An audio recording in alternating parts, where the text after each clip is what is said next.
Puntahan ko nga si Sigi. Sigi! Ay, nasa po si Sigi.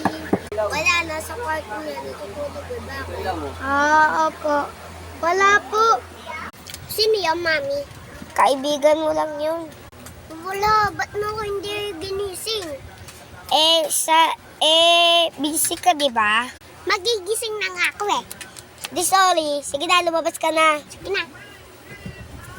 Magsisingilas lang. Hindi ka na. Hoy, best friend pa naman kami. Bibigay ko sa kanya to. Uy! Ito pala bibigay ko sa'yo. Wala ka naman bigay sa akin. Wait lang. Ito sa'yo. Thank you. Favorite ko pa naman ito. Si Stacy. Buo ka? Thank you, sige. Tara. Buo na. Tawagin pala natin si AJ nung may gift din ako sa kanya. Nasaan? Basta nasa bahay. Ayun daw. Ay, araw nga pala ng mga puso ngayon. Wala man sila ligaro sa akin. Ay, may kumakatok. AJ, ito yung gift ko sa'yo. Ano? Uy, ito, thank you. Ito sa'yo. Wow, wait lang, kunin ko lang yung regalo niyo. Ito sa'yo. Uy, ang ano na ito, ang ganda.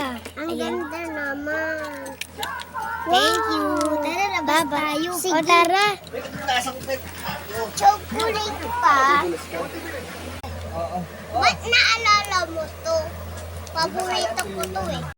Siyempre, I love you, chocolate. Ito yung gift ko sa kanya. Masarap to, candy na chocolate. Oh. Ganun ba? Sige. Ay, andun na si Mama. Uwi na ako. Bye-bye. Bye-bye. Ingat ka. Ay, bye-bye. Ako na lang mag-uwi na rin ako. Tsaka ang ganda ng mga natanggap ko.